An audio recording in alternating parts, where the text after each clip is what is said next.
नमस्कार, आप देख रहे हैं खबरें अभी तक और मैं हूं आरती देशवाल। ये है हमारा खास बुलेटिन खबर की तह तक, जहां हम आपको हर खबर के बारे में विस्तार से बताते हैं, पड़ताल करते हैं। शुरुआत एक बड़ी खबर से करेंगे। हरियाणा विधानसभा के शीतकालीन सत्र का आज दूसरा दिन होगा। सुबह 11 बजे से सदन की कार्रवाई शुरू होगी। यहाँ आपको हम ये बता दें कि प्रश्नकाल के साथ कार्रवाई शुरू होगी। विधायकों की तरफ से मुद्दे उठाए जाएंगे। जहरीली शराब कांड पर हंगामे के आसार बन रहे हैं। जहरीली शराब के मुद्दे पर ध्यान आकर्षण प्रस्ताव पर चर्चा भी होगी। शून्यकाल में विधायकों को 4-4 मिनट बोलने का समय मिलेगा। पहले दिन सदन में जो विधेयक रखे गए थे, आज उन पर चर्चा होनी है। और ज्यादा जानकारी के लिए खबरें अभी तक के पॉलिटिकल एडिटर अनिल मोर इस वक्त हमारे साथ लाइव जुड़ चुके हैं। अनिल, आज सदन की कार्रवाई को लेकर क्या कुछ जानकारी आपके पास है?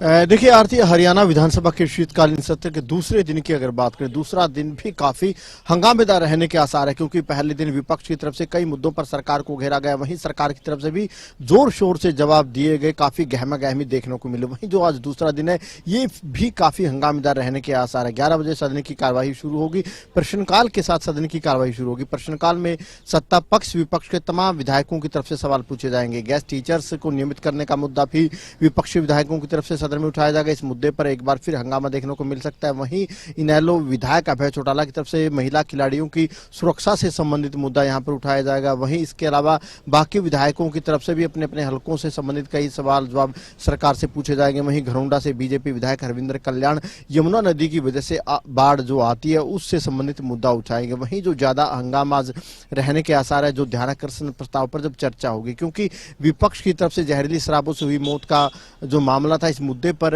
काम रोको प्रस्ताव विपक्ष ने दिया था। हालांकि काम रोको प्रस्ताव मंजूर नहीं हुआ था, उस मुद्दे को ध्यानाकर्षण प्रस्ताव में शिफ्ट कर दिया गया था। अब इस मुद्दे पर ध्यानाकर्षण प्रस्ताव के दौरान जब चर्चा होगी, इस पर काफी हंगामा देखने को मिलेगा। इसके अलावा आर्थिक कुछ विधायी कार्य भी होने हैं। 3 विधेयक जो पहले दिन रखे गए थे, उन विधेयकों पर आज सदन में चर्चा हो सकती है। यानी जो आज दूसरा दिन है, काफी हंगामेदार रहने के आसार है। अच्छा, देखिए, हंगामा होने के आसार हैं और जिस तरह से जहरीली शराब के मुद्दे को लेकर काम रोको प्रस्ताव की बात कही गई थी, अब ध्यानाकर्षण प्रस्ताव इसको लेकर लाया गया है। ऐसे में विपक्ष में क्या किसी तरह की नाराजगी है इसको लेकर?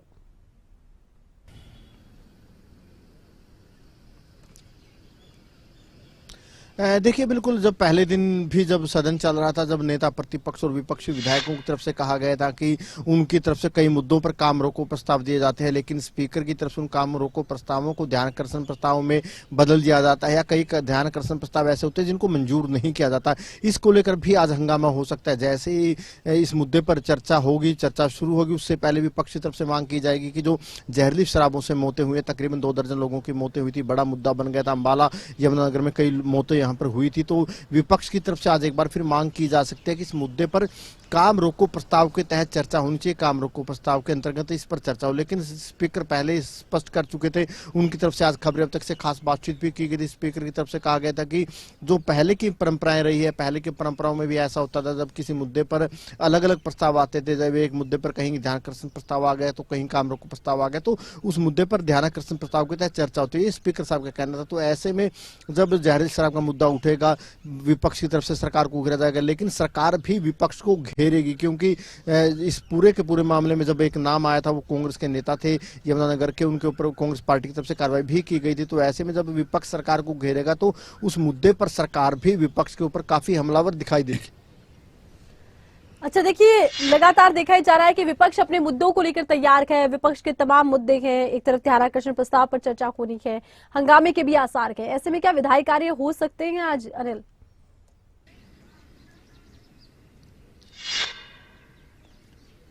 देखिए, बिल्कुल जो लिस्ट में है, जो विधानसभा का जो आज का बिजनेस रहने वाला है, जो लिस्टिंग की गई, उसके तहत जो प्रश्नकाल रहेगा, प्रश्नकाल में तमाम विधायकों की तरफ से सवाल उठाए जाएंगे। शून्यकाल के अंतर्गत 4-4 मिनट का समय विधायकों को दिया जाएगा। पहले 3-3 मिनट का समय मिलता था पहले के सत्रों में, लेकिन पहले दिन तय कर लिया गया था कि अब विधायक 4-4 मिनट में अपनी बात रख सकेंगे, अपने हलकों से संबंधित अपनी बातें रख सकेंगे, और स्पीकर साहब की कोशिश रहती है कि सभी विधायकों को बोलने का समय दिया जाए। इसके अलावा कुछ आज विधायी कार्य होने, पहले दिन सदन में कई विधेयक रखेंगे, तो उनमें से जो 3 विधेयक है, उन 3 विधेयकों के ऊपर आज चर्चा होने की संभावना है कि जब सदन में चर्चा होगी तो उन 3 विधेयक वो फिर सदन से पारित कर दिए जाएंगे। चलिए, बहुत शुक्रिया, तमाम जानकारी आपने दर्शकों तक पहुंचाई है। तो आज सदन की कार्रवाई पर सबकी नजर होगी। 11 बजे से सदन की कार्रवाई शुरू हो जाएगी। तो आज सुबह 11 बजे से सदन की कार्रवाई शुरू होगी। कई ऐसे मुद्दे हैं जिनको लेकर विपक्ष तैयार नजर आता है और देखना होगा कि सदन की कार्रवाई किस दिशा में आगे बढ़ती नजर आ रही है। और ज्यादा जानकारी के लिए इस वक्त खबरें अभी तक के स्टेट हेड जितेंद्र चौधरी हमारे साथ लाइव जुड़ चुके हैं। जितेंद्र, आज विधानसभा के शीतकालीन सत्र के दूसरे दिन माना जा रहा है हंगामा देखने को मिलेगा, क्या कुछ आपके पास जानकारी?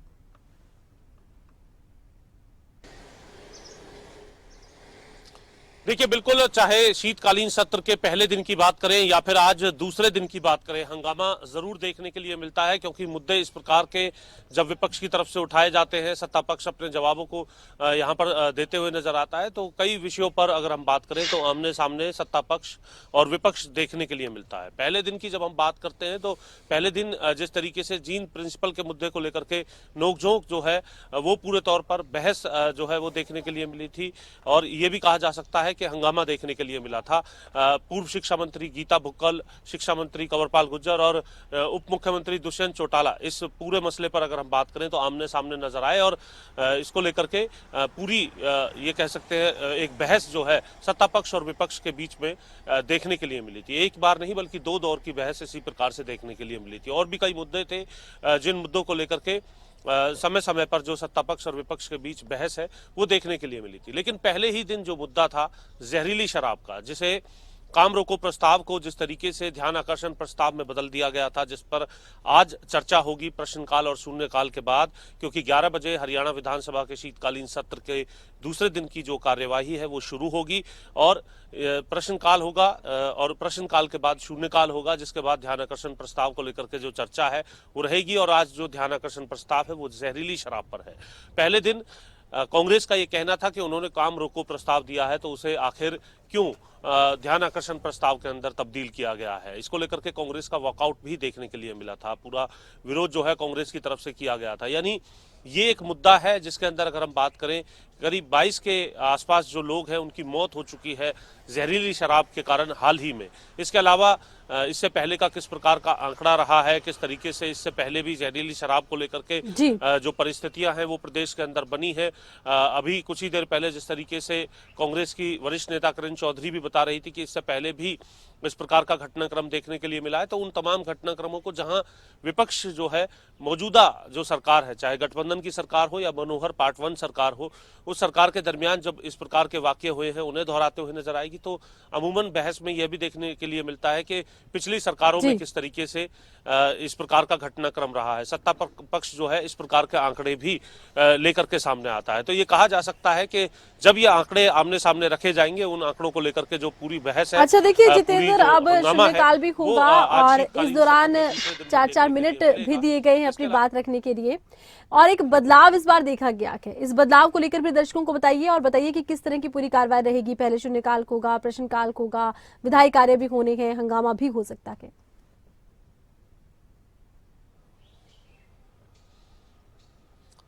देखिए, बिल्कुल शून्यकाल के दरमियान अगर हम बात करें तो विधायक कोई भी विषय उठा सकता है। 11 बजे जब सदन की कार्यवाही शुरू होगी तो उस वक्त प्रश्नकाल होता है, जिसके अंदर पहले से दिए जो प्रश्न हैं वो तमाम विधायकों की तरफ से पूछे जाते हैं। ड्रॉ के द्वारा ये प्रश्न निकाले जाते हैं ताकि पूरे तौर पर पारदर्शी तरीके से जो प्रश्न है वो विधायक पूछ सके और इसमें किसी प्रकार की पार्शियलिटी ना हो। इस बात को ध्यान में रखते हुए ये ड्रॉ निकालने की जो प्रक्रिया है वो की गई है, जिसमें विधायक अपनी तरफ से सवाल पूछते हैं और जो सरकार को इसका जवाब जो है संबंधित मंत्री को देना होता है। शून्यकाल के अंदर ये अनिवार्य नहीं है आरती के कोई भी जो मंत्री है वो उसका जवाब दे। अगर उन्हें ठीक लगता है तो वो खड़े होकर के जवाब देते हुए भी नजर आते हैं। जिस तरीके से पहले दिन गीता भुक्कल की तरफ से जब शून्यकाल में ये मुद्दा उठाया गया था जीन के प्रिंसिपल का, तो उस वक्त शिक्षा मंत्री ने इसे अपोज करते हुए जो जवाब देना शुरू कर दिया था। लेकिन शून्यकाल के अंतर्गत यह अनिवार्य नहीं होता कि कोई प्रश्न का जवाब जो है संबंधित मंत्री की तरफ से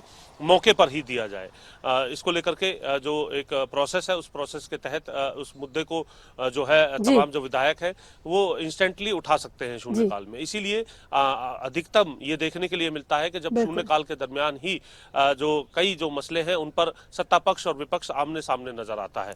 बेरोजगारी के मसले की बात करें या फिर रोजगार के मसले की बात करें, सरकार का दावा जिस प्रकार से रोजगार देने को लेकर के था, इसको लेकर के आज यूथ कांग्रेस की तरफ से भी बाहर सांकेतिक तौर पर ये कह सकते हैं कि एक जो प्रदर्शन का जी। जो माहौल है वो बनाने जी। की कोशिश की जाएगी और तमाम विधायकों को बिल्कुल। पर्चे देकर के ये बताया जाएगा कि किस प्रकार से मौजूदा सरकार की तरफ से इस जी। वर्ष के अंदर नौकरी देने का वायदा दिया गया था। इस प्रश्न को भी सत्ता पक्ष से पूछा बिल्कुल, जाए, कई चाहे ऐसे वो मुद्दे हैं जो कोई भी आज विधायक ज्वलंत हो, होते तो नजर आ पर्चे रहे देने हैं को जिन्हें लेकर के विपक्ष प्रेस उठाता मीडिया नजर में एक आएगा। जो जानकारी है और वो भी कांग्रेस की बिल्कुल तरफ से जितेंद्र, दी गई। बहुत शुक्रिया, तमाम जानकारी आपने दर्शकों तक पहुंचाई है। और इसी के साथ ही खबरों में आगे बढ़ते हैं। लोकसभा चुनाव की तैयारियों में बीजेपी जुट गई है। उत्तराखंड में बीजेपी बदल सकती है सिटिंग सांसदों को, और उत्तराखंड के चेहरे बदलने की अब सियासी चर्चाएं तेज हैं। कांग्रेस का बीजेपी पर इसी को लेकर कटाक्ष भी सामने आया। बीजेपी के सांसदों ने काम नहीं किया, कांग्रेस का कहना, इसीलिए लोकसभा से अब टिकट कटेंगे। और ज्यादा जानकारी के लिए खबर अभी तक के उत्तराखंड ब्यूरो राव शफात इस वक्त हमारे साथ लाइव जुड़ चुके हैं। राव शफात, देखिए जिस तरह से उत्तराखंड को लेकर खबर है कि सांसदों के टिकट कट सकते हैं, बार पलटवार भी इसमें देखने को मिल रहा है, क्या कुछ जानकारी इसे लेकर? आरती देशवाल, देखिए 2024 बहुत महत्वपूर्ण रहने वाला है और खासकर राजनीतिक पार्टियों के लिए। उत्तराखंड की बात करें तो उत्तराखंड बहुत महत्वपूर्ण हो जाता है क्योंकि यहाँ पर 5 सांसद हैं। हालांकि देखिए बहुत ज्यादा सांसद तो नहीं, लेकिन 5 सांसद हैं, लेकिन बहुत महत्वपूर्ण है। जी। और सत्ता पक्ष और विपक्ष के बीच में कई मुद्दों को लेकर के तकरार है, वाद विवाद है, एक दूसरे के ऊपर कटाक्ष किए जा रहे हैं। जी। अब चर्चा ये है, सियासी चर्चा है उत्तराखंड में, कि जो बीजेपी है, भाजपा है, वो अपने आगामी लोकसभा चुनाव में जो चेहरे हैं, सिटिंग सांसद हैं, उनमें से कुछ को बदल सकती है क्योंकि 5 सांसद हैं यहाँ। माला राजलक्ष्मी है, डॉक्टर रमेश पोखरियाल निशंक है, तीरथ सिंह रावत है, अजय भट्ट है, अजय टम्टा है। तो ये 5 सांसद है यहाँ पर, और इन्हीं में से चर्चा है कि इनमें से कुछ चेहरों को बदला जा सकता है। अब इसी को लेकर के विपक्ष ने कटाक्ष किया है भाजपा के ऊपर और सीधे तौर पर यह आरोप लगाया कि अगर ये सांसद अपने क्षेत्रों में काम करते तो शायद इनके जो टिकट है वो ना कटते, और सांसद अपने क्षेत्रों में जाते ही नहीं, जनता नाराज है। और यहाँ तक नौबत आ गई है कि अब इन सिटिंग सांसदों के टिकट कटने की तैयारियां चल रही हैं। यानी भाजपा के पास कहने के लिए कुछ नहीं है। केंद्र सरकार ने जो कार्य योजनाएं तैयार की जनता के लिए, वो जनता तक नहीं पहुंची है। जो विकास कार्य है वो उत्तराखंड में नहीं हुए। जनता की जो आवाज है वो सदन तक ये सांसद नहीं पहुंचा पाए हैं। तो इस तरह के आरोप कांग्रेस की ओर से लगाए गए हैं, लेकिन इस पर बीजेपी ने भी जवाब दिया है। देखिए आरती, अब बीजेपी ने कहा है कि कांग्रेस के पास तो मैदान में उतारने के लिए चेहरे तक नहीं है, उनके पास चेहरों की किल्लत है। यानी आगामी चुनाव में कांग्रेस के पास कोई भी चेहरा ऐसा नहीं है जो वो लोकसभा के चुनाव में इन सीटों पर उतारे। और भाजपा ने कहा है कि भाजपा अपनी तैयारी में जुटी है। जो संगठन के पन्ना प्रमुख हैं, बूथ स्तर तक है, वो अपनी तैयारी में जुटे हैं। और विपक्ष घबरा रही है, डर रही है। आने वाले जो चुनाव है वो कांग्रेस की हार साफ तौर पर दिखा रहे हैं, और आने वाले वक्त में जो हैट्रिक है वो बीजेपी लगाएगी। क्योंकि 2014 की अगर बात करें तो यहाँ पर बीजेपी के 5 सांसद थे, और उसके बाद 19 में जब चुनाव हुए तो भी बीजेपी के 5 सांसद रहे, यानी कि 2 बार बीजेपी जीत रही। अच्छा राव शफात, 24 का इंतजार है। बिल्कुल, अब 24 का इंतजार है और 24 के चुनाव पर सबकी नजर रहेगी। आप हमारे साथ बने रहिएगा, फिर आपसे जुड़ेंगे। तो आगामी लोकसभा चुनाव की तैयारी है, और आपको बता दें उत्तराखंड को लेकर ही एक और खबर से हम दर्शकों को रूबरू करवा देते हैं, और ये खास खबर है उत्तराखंड से जुड़ी हुई ही। उत्तराखंड महिला कांग्रेस अब कवायद में जुट गई है। 15 जनवरी से महिला कांग्रेस घर घर जाकर केंद्र और राज्य सरकार की तमाम विफलताओं को जनता के समक्ष उजागर करेगी। महिला कांग्रेस की प्रदेश अध्यक्ष ज्योति रौतेला ने कहा, कांग्रेस सरकार के कार्यकाल के दौरान जो विकास योजनाएं संचालित की जा रही थी, जिन कार्य योजनाओं को अमल में किया जा रहा था, उनका पर्चा छपवाकर जनता को इसके बारे में महिला कांग्रेस के कार्यकर्ता बताएंगे। एक बार फिर से राज शफात का रुख करते हैं। राज शफात, देखिए इधर महिला कांग्रेस की तरफ से भी एक तरह से कह सकते हैं कि एक अभियान ही चलाया जा रहा है। कांग्रेस अब एक्टिव होती जा रही है, चाहे वार पलटवार की बात हो, चाहे ये नए नए कार्यक्रम करने की बात हो। 2024 में क्योंकि बहुत ज्यादा वक्त नहीं बचा है, और तमाम जो राजनीतिक पार्टियां हैं वो अपनी तैयारियों में जुटी हैं चुनाव को लेकर के। और बहुत सारे ऐसे मुद्दे हैं, खासकर अगर उत्तराखंड की बात करें तो विपक्ष के हाथ में बहुत सारे मुद्दे हैं, लंबी फहरिस्त है। और इसी को लेकर के चाहे वो यूथ कांग्रेस हो, महिला कांग्रेस हो, या फिर मुख्य संगठन हो, वो केंद्र सरकार और राज्य सरकार को घेरने में कोई कोर कसर बाकी नहीं छोड़ रहे हैं। महिला कांग्रेस ने आह्वान किया है कि अगली जनवरी, यानी 2024 बहुत महत्वपूर्ण रहने वाला है, जनवरी से ही राज्य सरकार को घेरने की और केंद्र सरकार को घेरने की बड़ी रणनीति कांग्रेस ने तैयार की है। 15 जनवरी से जो महिला कांग्रेस है, वो महिलाएं जो कार्यकर्ता है घर घर जाएंगे, और खास ये रहेगा कि एक पंपलेट भी छपाया जाएगा जिसमें केंद्र सरकार की नाकामियां होंगी। जी उसमें लिखा जाएगा कि केंद्र सरकार जो जी योजनाएं लाई वो जनता तक नहीं पहुंची, और जब सत्ता में कभी केंद्र में कांग्रेस हुआ करती थी तो किस तरह से जनहित में कार्य किए जाते थे, इन योजनाओं पर काम होता था।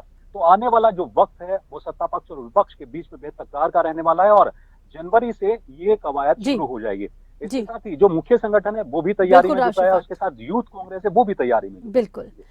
चलिए बहुत शुक्रिया राशिफात, तमाम जानकारी आपने दर्शकों तक पहुंचाई है। तो उत्तराखंड में अब कांग्रेस एक्टिव मोड में नजर आ रही है। बढ़ते हैं खबरों में आगे, अब हिमाचल की बात करेंगे। कल से हिमाचल विधानसभा का शीतकालीन सत्र है और आज स्पीकर ने 3:30 बजे सर्वदलीय बैठक बुलाई है। सत्र शांतिपूर्वक चले, इसको लेकर सहयोग की अपील करते नजर आएंगे। 19 से लेकर 23 दिसंबर तक धर्मशाला के तपोवन में सत्र होगा। आज शाम को कांग्रेस विधायक दल की बैठक होगी और बीजेपी विधायक दल की भी आज बैठक होगी। दोपहर 12:30 बजे प्रेस कॉन्फ्रेंस करेंगे स्पीकर, और आज का दिन बेहद खास है इस लिहाज से। और ज्यादा जानकारी के लिए खबरें अभी तक के शिमला ब्यूरो प्रदीप ठाकुर हमारे साथ लाइव जुड़ चुके हैं। प्रदीप, अब देखिए हिमाचल में शीतकालीन सत्र से पहले बैठक भी बुलाई गई है और उम्मीद जताई जा रही है कि सबका सहयोग मिले, लेकिन क्या ये सहयोग मिलता नजर आएगा?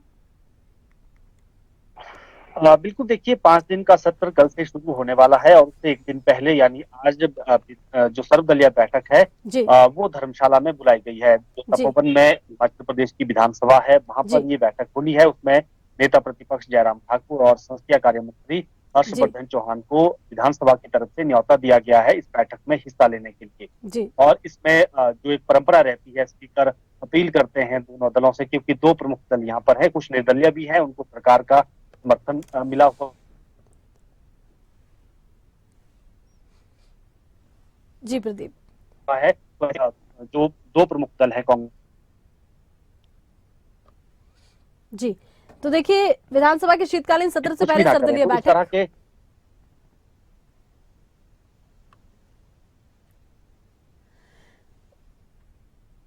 अच्छा प्रदीप, देखिए एक तरफ तो सर्वदलीय बैठक हो रही है और आपको बता दें कि सत्र शांतिपूर्वक तरीके से चले, इसको लेकर सर्वदलीय बैठक बहुत महत्वपूर्ण हो जाती है। दूसरी तरफ आक्रोश जता रहा है विपक्ष। बिल्कुल, देखिए बीजेपी की तरफ से आक्रोश आज धर्मशाला में जताया जाएगा और उसमें ये कहा गया है कि जो प्रदेश सरकार का 1 साल का कार्यकाल है वो ठीक नहीं रहा है। इसका विरोध यहाँ पर किया गया है। 1 साल के कार्यकाल को लेकर, गारंटियों को लेकर भी सवाल उठाया गया है। और इसके साथ साथ अभी क्योंकि सत्र कल से शुरू होना है तो ऐसे में 1 साल के कार्यकाल को लेकर भी सदन के भीतर हंगामे को देखने को मिल सकता है। कर्ज के मुद्दे की बात हो, लॉ एंड ऑर्डर की स्थिति की बात हो, शिक्षा स्वास्थ्य विभाग की स्थिति की बात हो, शिक्षकों के खाली पदों की बात हो, या स्वास्थ्य विभाग में जो खाली पद चल रहे हैं, स्थिति जो इस वक्त प्रदेश में है उसके बात करें, आपदा में किस तरह। चलिए बहुत शुक्रिया, तमाम जानकारी प्रदीप आपने दर्शकों तक पहुंचाई है। तो देखिए एक तरफ शीतकालीन सत्र को लेकर सर्वदलीय बैठक बुलाई जा रही है, वहीं दूसरी तरफ आज भाजपा की तरफ से रोष व्यक्त किया जाएगा, आक्रोश रैली एक तरफ से निकाली जाएगी। अब हम पंजाब की बात करेंगे। पंजाब के मुख्यमंत्री भगवंत मान आज बैठक करने वाले हैं। Punjab state ministerial services union के साथ ये बैठक होगी। सुबह 11 बजे पंजाब भवन में सीएम ये बैठक करने वाले हैं। Punjab state ministerial services union की मांगों को लेकर बैठक होनी है। बैठक बेहद महत्वपूर्ण है। और ज्यादा जानकारी के लिए खबरें अभी तक की संवाददाता हरसिमरत पॉल इस वक्त हमारे साथ जुड़ चुके हैं। अच्छा देखिए हरसिमरत, पंजाब के मुख्यमंत्री भगवंत मान आज बैठक कर रहे हैं, कितनी महत्वपूर्ण ये बैठक रखेगी?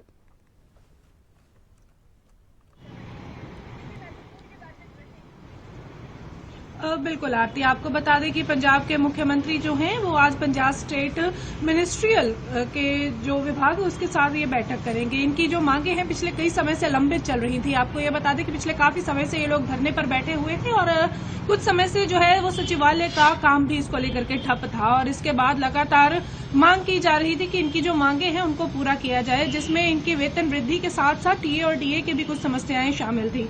तो इसके लिए जो आज बैठक है वो होनी तय हुई है। सुबह 12:30 बजे का समय जो है वो दिया गया है और पंजाब भवन में ये बैठक होनी है। एक महत्वपूर्ण बैठक इसको इसलिए कहा जा सकता है क्योंकि काफी लंबे समय से अपनी मांगों को लेकर के जिस तरह से देखा जा रहा था कि अलग अलग विभाग जो हैं वो डटे हुए थे, चाहते थे कि उनकी जो मांगे हैं लंबित हैं काफी समय से वो पूरी की जाए। इससे पहले मैं आपको बताऊं कि कुछ विभागों में तो कलम छोड़ हड़ताल तक रही है इस मामले में। तो ऐसे में ये जो बैठक है काफी महत्वपूर्ण हो सकती है, क्योंकि स्वयं मुख्यमंत्री जो है इस बैठक में शामिल रह सकते हैं। आज ये संभावना जताई जा रही है। इसी के चलते जो समय है वो दिया गया और पंजाब के पंजाब भवन में, चंडीगढ़ में जो ये स्थित है सेक्टर 3 में, मुख्यमंत्री निवास के पीछे पंजाब भवन स्थित है और वहां पर इनकी जो बैठक होनी है वो बताई जा रही है। और उम्मीद है कि आज इस बैठक में कोई ना कोई हल जरूर निकलेगा और उसके बाद ये सभी कर्मचारी जो है वो सुचारू रूप से अपने कामों पर लौट जाए। बिल्कुल जी, चलिए, बहुत शुक्रिया। तमाम जानकारी आपने दर्शकों तक पहुंचाई है।